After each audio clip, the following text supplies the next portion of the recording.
یہ ہے، اور جو کوئی اللہ کی حرمتوں کی تعظیم کرے اس کے اپنے لیے اس کے رب کے پاس بہتری ہے، اور تمہارے لیے چھپائے جانور حلال کر دیے گئے بجز ان کے جو تمہارے سامنے بیان کیے گئے ہیں، بس تمہیں بتوں کی گندگی سے بچتے رہنا چاہیے اور جھوٹی بات سے بھی پرہیز کرنا چاہیے۔ یعنی جھوٹ کو بتوں سے کے ساتھ مینشن کیا گیا، یعنی جھوٹ اتنا ہی بدترین ہے جتنا بتوں کی پوجا کرنا۔ اللہ کی توحید کو مانتے ہوئے اس کے ساتھ کسی کو شریک نہ کرتے ہوئے سنو، اللہ کے ساتھ شریک کرنے والا گویا آسمان سے گرا پڑا، اب یا تو اسے پرندے اچک لے جائیں یا ہوا کسی دور دراز کی جگہ پھینک دے گی۔ یعنی اللہ کو ایسے انسان کی کوئی پرواہ نہیں جو اللہ کا نہیں، اللہ کو اپنا خالق ایک معبود نہیں مانتا۔ یہ سن لیا، اب اور سنو، اللہ کی نشانیوں کو جو عزت و حرمت کرے اس کے دل کی پرہیزگاری کی وجہ سے یہ ہے۔ ان میں تمہارے لیے ایک مقررہ وقت تک کا فائدہ ہے، پھر ان کے حلال ہونے کی جگہ کیا ہے؟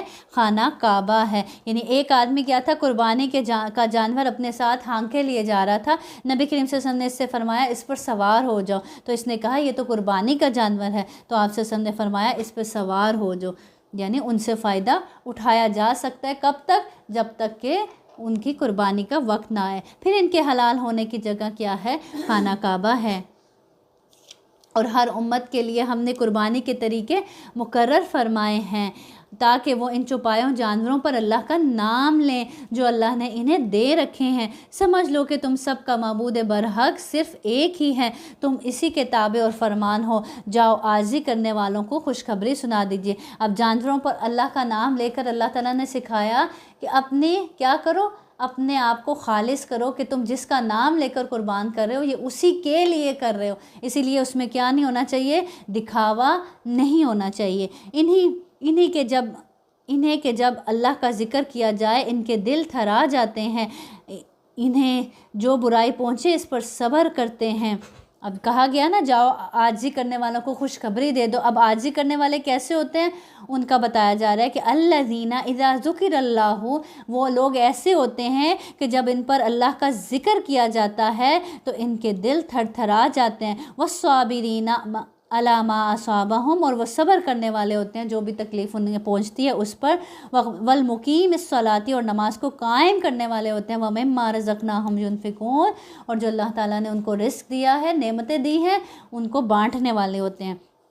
قربانی کے اونٹ ہم نے تمہارے لیے اللہ تعالیٰ کی نشانیاں مقرر کر دی ہیں، ان میں تمہیں نفع ہے۔ دیکھو کتنے بڑے بڑے قربانی کے جانور اللہ رب العزت نے انسان کے تابع کر دیے، اور انسان اتنے بڑے بڑے جانوروں کو کیا کرتا ہے؟ ذبح کرتا ہے اللہ کے راستے میں۔ تو اللہ تعالیٰ کہہ رہے ہیں ہم نے تمہارے لیے اللہ تعالیٰ کی نشانیاں مقرر کر دی ہیں، ان میں تمہیں نفع ہے، پس انہیں کھڑا کر کے ان پر اللہ کا نام لو۔ اونٹوں کو کیا کیا جاتا ہے؟ کھڑا کر کے نہر کیا جاتا ہے نا۔ پھر جب ان کے پہلو زمین سے لگ جائیں اسے خود بھی کھاؤ، اور مسکین، سوال سے رکنے والوں اور سوال کرنے والوں کو بھی کھلاؤ۔ اسی طرح ہم نے چوپایوں کو تمہارے ماتحت کر دیا ہے تاکہ تم شکر گزار بنو، کہ کس طرح اللہ رب العزت نے اتنے بڑے بڑے جانور انسان کے تابع کر دیے کہ چھوٹا چھوٹا بچہ بھی اس کی رسی پکڑ کر لے کر جا رہا ہوتا ہے۔ تو یہ کیا اللہ تعالیٰ کہہ رہے ہیں اس پر اللہ کا شکر ادا کرو کہ اتنے بڑے بڑے چوپائے اللہ نے تمہارے تابع کر دیے، تم ان کو اپنی مرضی سے چلا رہے ہوتے ہو۔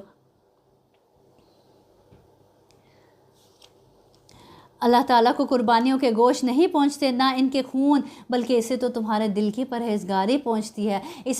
اسے کیا نہ گوشت پہنچتا ہے نہ خون پہنچتا ہے، اس کو تو یہ پہنچتا ہے جو تمہارے دل میں ہے، کہ کس محبت سے، کس اخلاص سے تم نے قربانی کی ہے۔ آج قربانی کی جاتی ہے تو ساری دنیا کو بتایا جاتا ہے کہ ہم تو اتنے کا جانور لائے ہیں، ہم نے اتنے کا خریدا ہے، یہ باتیں ہوتی ہیں نا۔ تو اللہ تعالیٰ کہہ رہے ہیں اللہ کو یہ باتیں نہیں پہنچتی، تو تم تو ایسے اپنی نیکی ضائع کر دیتے ہو۔ اللہ کو تو تمہارے دل کا تقویٰ پہنچتا ہے کہ کس نیت سے، کتنی محبت سے، کتنے خلوص سے تم نے اللہ کے راستے میں قربانی کی ہے۔ اسی طرح اللہ نے ان جانوروں کو تمہارا متی کر دیا ہے کہ تم اس کی رہنمائی کے شکریہ میں اس کی بڑائی بیان کرو اور نیک لوگوں کو خوشخبری سنا دیجیے۔ ان اللہ یدافع عن الذین آمنوا ان اللہ یحب کل خوان کفور۔ سن رکھو، یقیناً سچے مومنوں کے دشمنوں کو خود اللہ تعالیٰ ہٹا دیتا ہے۔ کوئی خیانت کرنے والا ناشکرا اللہ کو ہرگز پسند نہیں ہے۔ خیانت کرنے والا اور ناشکرا انسان اللہ کو ہرگز پسند نہیں ہے۔ اب دیکھیں اللہ تعالیٰ کہہ رہے ہیں یہ جو جانوروں کو تمہارے تابع بنا دیا، اتنے بڑے بڑے جانور تمہارے تابع کر دیے، اس چیز پر بھی اللہ کا شکر ادا کیا کرو اور اس کی کبریائی بیان کیا کرو، اس کی بڑائی بیان کیا کرو۔ جن مسلمانوں سے کافر جنگ کر رہے ہیں انہیں بھی مقابلے کی اجازت دی جاتی ہے کیونکہ وہ مظلوم ہیں۔ تو اس آیت میں سب سے پہلے مسلمانوں کو جہاد کا حکم دیا گیا۔ بے شک ان کی مدد پر اللہ قادر ہے، یہ وہ ہیں جنہیں ناحق اپنے گھروں سے نکالا گیا صرف ان کے اس قول پر کہ ہمارا پروردگار فقط اللہ ہے، اس وجہ سے انہیں اپنے گھروں سے نکالا گیا۔ اگر اللہ تعالیٰ لوگوں کو آپس میں ایک دوسرے سے نہ ہٹاتا رہتا تو عبادت خانے اور گرجے اور مسجدیں اور یہودیوں کے معبد اور وہ مسجدیں بھی ڈھا دی جاتی جہاں اللہ کا نام باکثرت لیا جاتا ہے۔ جو اللہ کی مدد کرے گا اللہ بھی ضرور اس کی مدد کرے گا، بے شک اللہ بڑی قوتوں والا، بڑے غلبے والا ہے۔ یعنی اللہ کی مدد کرنے والوں کے قدم اللہ زمین میں جما دیتا ہے۔ جو اللہ کے راستے میں نکلتا ہے، اللہ کے دین کو پھیلاتا ہے، جہاں جہاد کے لیے نکلتا ہے تو اللہ بھی اس کے قدم پھر زمین میں جما دیتا ہے اقتدار دینے کی صورت میں۔ پھر وہ ایسا پرامن معاشرہ قائم کرتا ہے۔ یہ وہ لوگ ہیں کہ اگر ہم زمین میں ان کے پاؤں جما دیں تو یہ پوری پابندی سے نمازیں قائم کریں۔ کون سے لوگ؟ جو اللہ کے راستے میں نکلتے ہیں اور اللہ کے دین کو پھیلاتے ہیں۔ اللہ تعالیٰ کہہ رہے ہیں یہ وہ لوگ ہیں اگر ہم ان کے پاؤں زمین میں جما دیں تو یہ پوری پابندی سے نمازیں قائم کریں اور زکوٰۃیں ادا کریں اور اچھے کاموں کا حکم کریں اور برے کاموں سے منع کریں۔ تمام کاموں کا انجام اللہ کے اختیار میں ہے۔ اگر یہ لوگ آپ کو جھٹلائیں تو کوئی تعجب کی بات نہیں۔ اللہ تعالیٰ کہہ رہے ہیں کیوں نہیں؟ کیونکہ تو ان سے پہلے نوح کی قوم اور عاد اور سمود کو بھی دیکھ چکا ہے کہ وہ بھی جھٹلائے گئے، اور قوم ابراہیم اور قوم لوط اور مدین والے بھی اپنے اپنے نبیوں کو جھٹلا چکے ہیں۔ موسیٰ علیہ السلام بھی جھٹلائے جا چکے ہیں۔ بس میں نے کافروں کو یوں ہی سی مہلت دی، پھر دھر دبایا یعنی پکڑ کی، پھر میرا عذاب کیسا ہوا۔ بہت سی بستیاں ہیں جنہیں ہم نے تہ و بالا کر دیا اس لیے کہ وہ ظالم تھے، یعنی ان کو تہ و بالا کر دیا، ان کا نچلا ان کے اوپر کر دیا، جیسے قوم لوط کے ساتھ کیا گیا کہ ان کی بستی کو اوپر اٹھا کے لے کے جا کے الٹا کر کے پلٹا کے نیچے پھینکا گیا۔ بس وہ اپنی چھتوں کے بل اوندھی ہوئی پڑی ہیں اور بہت سے آباد کنویں بیکار پڑے ہیں اور بہت سے پکے اور بلند محل ویران پڑے ہیں۔ کیا انہوں نے زمین میں سیر و سیاحت نہیں کی؟ جو ان کے دل ان باتوں کے سمجھنے والے ہوتے یا کانوں سے ان کے واقعات کو سن لیتے۔ بات یہ ہے کہ صرف آنکھیں ہی اندھی نہیں ہوتی بلکہ وہ دل اندھے ہو جاتے ہیں جو سینے میں ہیں۔ اللہ تعالیٰ کہہ رہے ہیں صرف آنکھیں اندھی نہیں ہوتی، آنکھیں تو دیکھ رہی ہوتی ہیں بلکہ وہ دل جو سمجھتے ہیں بعض اوقات وہ اندھے ہو جاتے ہیں۔ دل مردہ دل نہیں، اسے زندہ کر دوبارہ، یعنی جو دل مردہ ہو جائے، جو اندھا ہو جائے، وہ پھر دل ہی نہیں ہے، اس کو پھر زندہ کرنے کی ضرورت ہے۔ اور وہ زندہ کیسے ہوتا ہے؟ اللہ کے ذکر سے ہوتا ہے، اللہ کی یاد سے ہوتا ہے۔ یہ کتاب ہے جو دلوں کو اس کی زندگی دیتی ہے۔ اور عذاب کو آپ سے جلدی طلب کر رہے ہیں، اللہ ہرگز اپنا وعدہ نہیں ٹالے گا۔ ہاں البتہ آپ کے رب کے نزدیک ایک دن تمہاری گنتی کے اعتبار سے 1000 سال کا ہے۔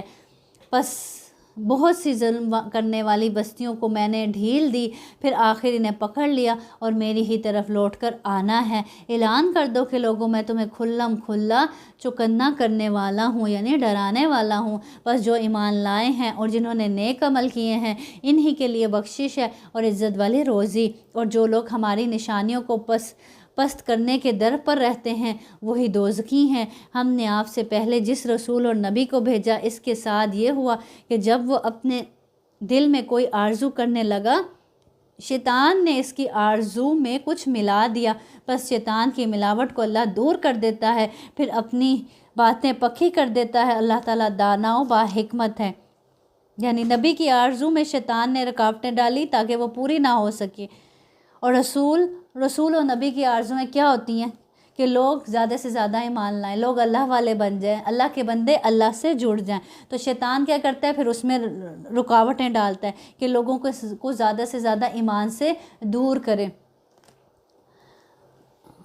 تو اللہ تعالیٰ کہہ رہے ہیں پس شیطان کی ملاوٹ کو اللہ دور کر دیتا ہے، اللہ اپنے پیغمبروں کی مدد کرتا ہے اور شیطان کی کوششوں کو، رکاوٹوں کو دور کر دیتا ہے، یعنی وہ کبھی کامیاب نہیں ہوتے۔ تو جو بھی اللہ کے دین کا کام کرتا ہے شیطان اس کے راستے میں بھی رکاوٹیں ڈالنے کی کوشش کرتا ہے۔ اسی طرح جب ہم بھی اللہ کے راستے میں نکلتے ہیں، جیسے اب ہم سب گھروں سے نکلتے ہیں، آپ سب نکل کے آتے ہیں قرآن سیکھنے کے لیے، تو شیطان ضرور کوئی نہ کوئی رکاوٹ ڈالنے کی کوشش کرتا ہے۔ تو اللہ تعالیٰ کہہ رہے ہیں جو اللہ کے بندے ہوتے ہیں اللہ تعالیٰ پھر ان کی کیا کرتا ہے؟ مدد کرتا ہے اور شیطان کی رکاوٹوں کو دور کر دیتا ہے ان کے راستے سے۔ یہ اس لیے کہ شیطانی ملاوٹ کو اللہ تعالیٰ ان لوگوں کی آزمائش کا ذریعہ بنا دے۔ اب وہ جو شیطان رکاوٹ ڈالتا ہے وقتی طور پر، وہ بندے کے لیے کیا ہوتی ہے؟ آزمائش ہوتی ہے۔ تو جو اس آزمائش میں بھی ڈٹا رہتا ہے اللہ کے راستے پر اور اس رکاوٹ کو دور کر کے نکل آتا ہے، تو کیا ہوتا ہے کہ وہ پھر اس آزمائش میں کامیاب ہو جاتا ہے، اور جو نہیں نکلتا تو پھر وہ ناکام ہو جاتا ہے۔ تو آزمائش، رکاوٹ شیطان کی طرف سے جو آئی، شیطان نے ڈالی، اس کے ذریعے سے اللہ نے اپنے بندے کو پہچان لیا، اپنے بندے کی آزمائش کر لی اور جان لیا کہ یہ کتنا سچا ہے میرے راستے میں۔ جن کے دلوں میں بیماری ہے اور جن کے دل سخت ہیں، بے شک ظالم لوگ گہری مخالفت میں ہیں، اور اس لیے بھی کہ جنہیں علم عطا فرمایا گیا وہ یقین کر لیں کہ یہ آپ کے رب ہی کی طرف سے سراسر حق ہی ہے، پھر وہ اس پر ایمان لائیں اور ان کے دل اس کی طرف جھک جائیں۔ یقیناً اللہ تعالیٰ ایمانداروں کو راہ راست کی طرف راہبری کرنے والا ہے۔ کافر اس وحی الہی میں ہمیشہ شک و شبہ ہی کرتے رہیں گے حتیٰ کہ اچانک ان کے سروں پر قیامت آ جائے یا ان کے پاس اس دن کا عذاب آ جائے جو منحوس ہے۔ تو جو مان لیتے ہیں، جنہیں اپنے رب کی باتوں کا یقین ہو جاتا ہے، پھر اللہ تعالیٰ رہنمائی بھی خود ہی کر دیتے ہیں ان کی، اور وہ شیطانوں کے وسوسات سے بھی ان کو بچا لیتے ہیں۔ لیکن جو ماننا ہی نہ چاہے اور ہمیشہ شک و شبہ میں ہی پڑے رہے، تو پھر وہ اسی شک و شبہ کی حالت میں ہی پھر دنیا سے چلا جاتا ہے۔ اس کی آنکھیں پھر تبھی کھلتی ہیں جب وہ اللہ کا عذاب دیکھ لیتا ہے یا موت کو دیکھ لیتا ہے یا جب قیامت کو دیکھے گا۔ اس دن صرف اللہ ہی کی بادشاہت ہوگی، وہی ان میں فیصلے فرمائے گا۔ ایمان اور نیک عمل والے تو نعمتوں بھری جنتوں میں ہوں گے، اور جن لوگوں نے کفر کیا اور ہماری آیتوں کو جھٹلایا ان کے لیے ذلیل کرنے والا عذاب ہے۔ اور جن لوگوں نے راہ خدا میں ترک وطن کیا یعنی ہجرت کی، پھر وہ شہید کر دیے گئے یا اپنی موت مر گئے، اللہ انہیں بہترین رزق عطا فرمائے گا، اور بے شک اللہ روزی دینے والوں میں سب سے بہتر ہے، کیونکہ اصل رازق کون ہے؟ اللہ تعالیٰ۔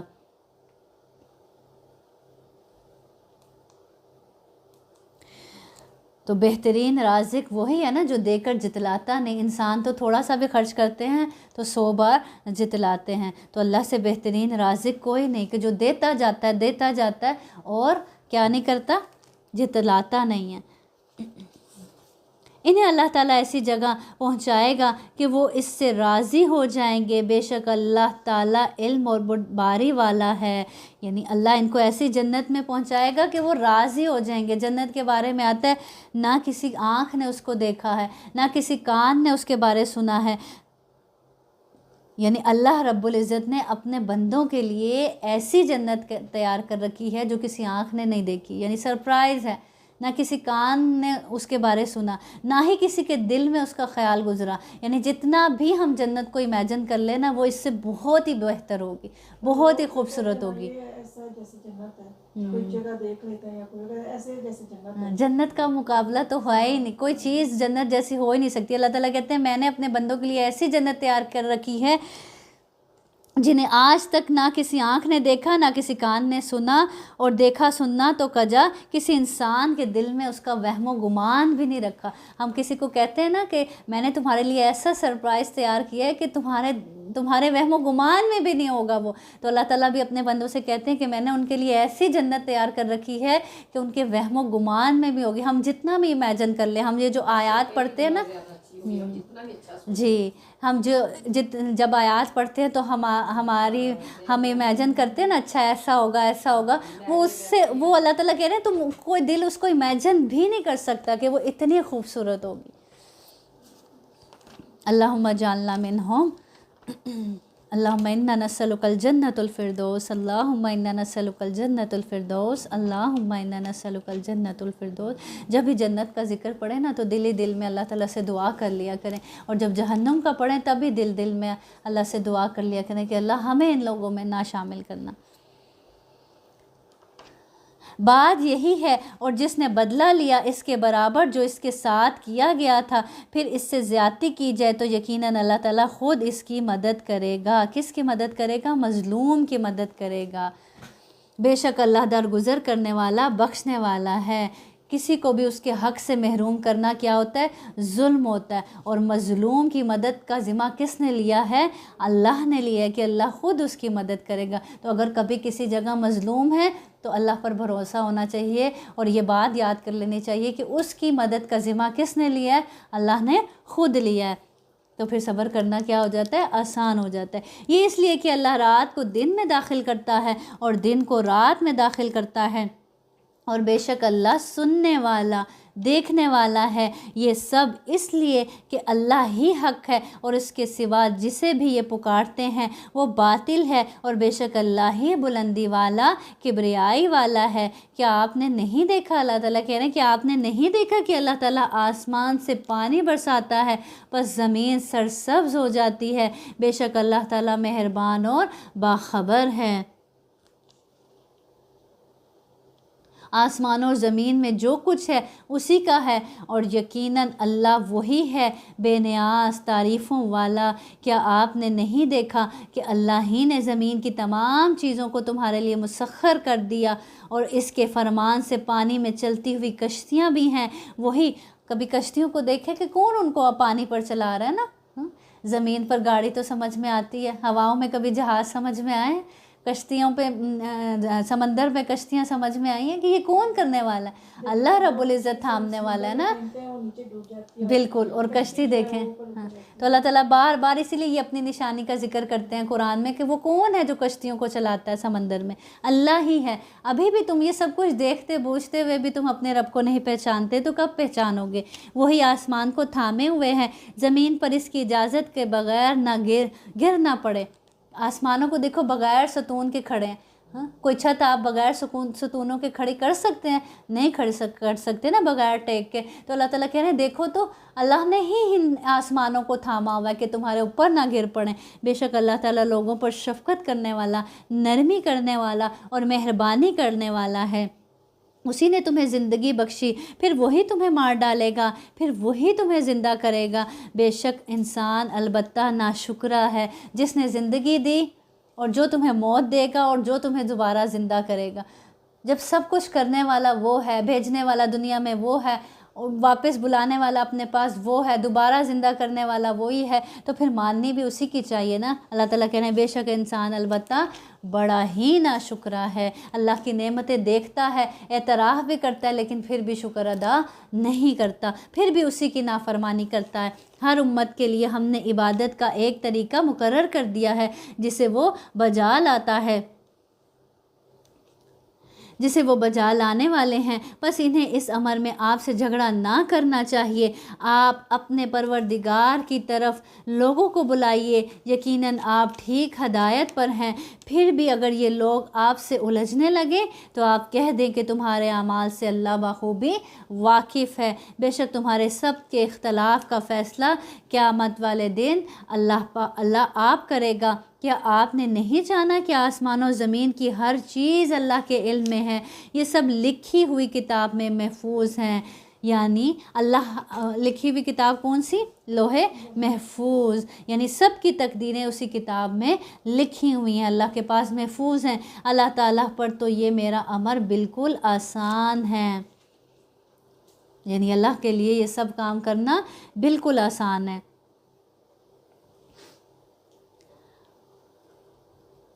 حدیث میں آتا ہے اللہ تعالیٰ نے آسمان و زمین کی پیدائش سے 50,000 سال پہلے جب کہ اس کا عرش پانی پر تھا، مخلوقات کی تقدیریں لکھ دی تھی۔ آپ سے ہم نے فرمایا اللہ تعالیٰ نے سب سے پہلے قلم کو پیدا فرمایا اور اس کو کہا لکھ۔ اس نے کہا کیا لکھوں؟ اللہ تعالیٰ نے فرمایا جو کچھ ہونے والا ہے سب لکھ دے۔ چنانچہ اس نے اللہ کے حکم سے قیامت تک جو کچھ ہونے والا تھا وہ سب لکھ دیا۔ اب وہ سب لکھا ہوا کہاں ہے؟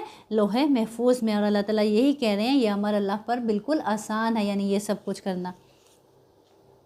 یہ اللہ کے سوا ان کی عبادت کر رہے ہیں جس کی کوئی خدائی دلیل نازل نہیں ہوئی، نہ وہ خود ہی اس کا کوئی علم رکھتے ہیں۔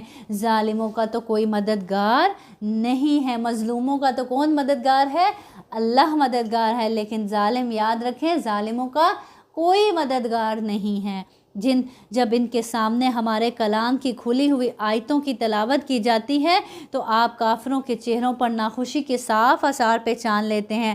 وہ تو قریب ہوتے ہیں کہ ہماری آیتیں سنانے والوں پر حملہ ہی کر بیٹھیں، یعنی اتنی نفرت ہو رہی ہوتی ہے ان کو کہ ایسا لگتا ہے کہ وہ ابھی حملہ ہی کر بیٹھیں گے۔ کہہ دیجئے کہ کیا میں تمہیں اس سے بھی زیادہ بدتر خبر دوں؟ وہ آگ ہے جس کا وعدہ اللہ نے کافروں سے کر رکھا ہے، اور وہ بہت ہی بری جگہ ہے۔ لوگوں، ایک مثال بیان کی جا رہی ہے، ذرا کان لگا کر سنو۔ اللہ تعالیٰ کہہ رہے ہیں لوگوں ایک مثال بیان کی جا رہی ہے، ذرا کیا کرو، کان لگا کر اس مثال کو سنو۔ وہ کیا مثال ہے؟ اللہ کے سوا جن کو تم پکارتے رہے ہو وہ ایک مکھی بھی تو پیدا نہیں کر سکتے۔ غور تو کرو اللہ نے کیا کچھ پیدا کیا۔ اللہ تعالیٰ بتا رہے اللہ نے یہ بنایا، کشتیاں چلائی سمندروں پر، آسمان کو بنایا، سورج چاند ستارے سب چیزیں بنائی۔ اب اللہ تعالیٰ کہنے بتاؤ جو جن کو تم پکارتے ہو وہ تو ایک مکھی بھی نہیں پیدا کر سکتے۔ سوچو تو صحیح، گو سارے کے سارے ہی جمع ہو جائیں، سارے معبود جمع ہو جائیں تو بھی ایک مکھی کتنی چھوٹی سی چیز ہے، وہ بھی پیدا نہیں کر سکتے۔ بلکہ اگر مکھی ان سے کوئی چیز لے بھاگے تو یہ تو اسے بھی چھین کر نہیں لا سکتے۔ جو تم ان کے سامنے نظر نیاز پیش کرتے ہو، مکھی اس میں سے جو اٹھا کے لے جائے وہ تو اس کو بھی واپس نہیں لا سکتے کوئی۔ بڑا بودا ہے طلب کرنے والا، اور بڑا بودا ہے وہ جس سے طلب کیا جا رہا ہے۔ اللہ تعالیٰ کہہ رہے ہیں مانگنے والا بھی کمزور ہے، کیونکہ کمزور ہے تو مانگ رہا ہے نا، اور جس سے طلب کر رہا ہے وہ اس سے زیادہ کمزور ہے، تو دونوں ہی کمزور ہیں۔ اللہ تعالیٰ فرماتا ہے اس سے زیادہ ظالم کون ہے جو میری طرح پیدا کرنا چاہتا ہے؟ اگر کسی میں واقعی یہ قدرت ہے تو وہ ایک ذرہ یا ایک جو ہی پیدا کر کے دکھا دے خود سے۔ ما قدر اللہ حق قدری، پھر اللہ تعالیٰ کہتے ہیں بندوں نے اللہ کی قدر ہی نہ کی، انہوں نے تو اللہ کے مرتبے کے مطابق اس کی قدر ہی نہ جانی جیسا کہ اس کی قدر کرنے کا حق تھا۔ اللہ تعالیٰ بڑا ہی زور و قوت والا اور غالب اور زبردست ہے۔ اللہ یستفی من الملائکۃ رسلا ومن الناس ان اللہ سمیع بصیر۔ فرشتوں میں سے اور انسانوں میں سے پیغام پہنچانے والوں کو اللہ ہی چھانٹ لیتا ہے، یعنی چن لیتا ہے، خاص کر لیتا ہے۔ بے شک اللہ تعالیٰ سننے والا، دیکھنے والا۔ اللہ تعالیٰ کہہ رہے ہیں اپنے بندوں میں سے اللہ جسے چاہتا ہے اپنا کلام پہنچانے کے لیے چن لیتا ہے۔ تو یہ اللہ کی خاص رحمت ہوتی ہے کہ اگر کوئی بندہ اللہ کا کلام سیکھنے یا سکھانے کے لیے چن لیا جائے۔ وہ بخوبی جانتا ہے جو کچھ ان کے آگے ہے اور جو کچھ ان کے پیچھے ہے، اللہ ہی کی طرف سب کام لوٹائے جاتے ہیں۔ یا ایھا الذین آمنوا ارکعوا واسجدوا واعبدوا ربکم وافعلوا الخیر لعلکم تفلحون۔ اے ایمان والو، رکوع سجدہ کرتے رہو اور اپنے پروردگار کی عبادت میں لگے رہو اور نیک کام کرتے رہو تاکہ تم کامیاب ہو جاؤ۔ اب کامیابی بتا دی کہ کس چیز میں ہے کہ ایمان لاؤ، رکوع اور سجود اللہ کے راستے میں کرتے رہو، یعنی نماز ادا کرتے رہو، اپنے پروردگار کی عبادت میں لگے رہو یہاں تک کہ تمہیں موت آ جائے، نیک اعمال میں لگے رہو، اور ایسے لگے رہو گے تو یہی تمہاری اصل کامیابی ہے کہ جب تم اللہ سے ملو تو اس حال میں ملو کہ تم اللہ ہی کے فرما بردار ہو، اور اللہ کی راہ میں ویسا ہی جہاد کرو، اللہ کے راستے میں بھی ویسی کوشش کرو جیسا کہ کوشش کرنے کا حق ہے۔ دنیا کے لیے جیسے کوشش کرتے ہو نا، اللہ تعالیٰ کہہ رہے ہیں اللہ کے راہ میں بھی ویسا ہی جہاد کرو جیسا کہ جہاد کرنے کا حق ہے، اسی نے تمہیں۔ اور ہم اپنی کوششوں کو دیکھیں، دنیا کے لیے کس درجے کی ہماری کوشش ہوتی ہے، کتنی ایفرٹ کرتے ہیں، کتنا وقت دیتے ہیں، اور دین کے لیے ہم کتنی کوشش کرتے ہیں، کتنا وقت دیتے ہیں. تو اللہ تعالیٰ کہہ رہے ہیں اللہ کی راہ میں بھی ویسا ہی جہاد کرو جیسا کہ جہاد کرنے کا حق ہے. اسی نے تمہیں برگزیدہ بنایا ہے اور تم پر دین کے بارے میں کوئی تنگی نہیں ڈالی. دین اپنے باپ ابراہیم علیہ السلام کا قائم رکھو جو یکسو تھے. اسی اللہ نے، اللہ تعالیٰ کہہ رہے ہیں ہوا سماکم المسلمین، اسی رب نے تمہارا نام کیا رکھا ہے؟ مسلمان رکھا ہے، اس قرآن سے پہلے اور اس میں بھی، تاکہ پیغمبر تم پر گواہ ہو جائیں. یعنی اس کتاب سے پہلے بھی تمہارا نام مسلمان تھا اور اب بھی تمہارا نام اس کتاب میں بھی اس نے مسلمان ہی رکھا ہے، تاکہ پیغمبر تم پر گواہ ہو جائیں اور تم تمام لوگوں کے گواہ بن جاؤ. بس تمہیں چاہیے کہ نمازیں قائم رکھو اور زکوٰۃ ادا کرتے رہو اور اللہ کو مضبوط تھام لو، اور وہی تمہارا ولی اور مالک ہے. بس کیا ہی اچھا مالک اور کتنا ہی بہتر مددگار ہے. تو کیا کرنا ہے؟ اللہ تعالیٰ کہہ رہے ہیں اللہ نے ہوا سماکم المسلمین، اللہ نے تمہارا نام مسلمان رکھا ہے، تو تمہیں اپنے اس مسلمان نام ہونے پر فخر ہونا چاہیے. لیکن ہم مسلمان کے ساتھ اور بہت سے نام لگاتے ہیں، وہابی، بریلوی، سنی. تو ان چیزوں سے پرہیز کرنا چاہیے. جب اللہ نے ہمارا نام مسلمان رکھا ہے تو پھر ہمیں بھی اپنا نام کیا بتانا چاہیے؟ مسلمان ہی بتانا چاہیے. جب بچوں کو کیا سوال سکھاتے ہیں؟ ہم کون؟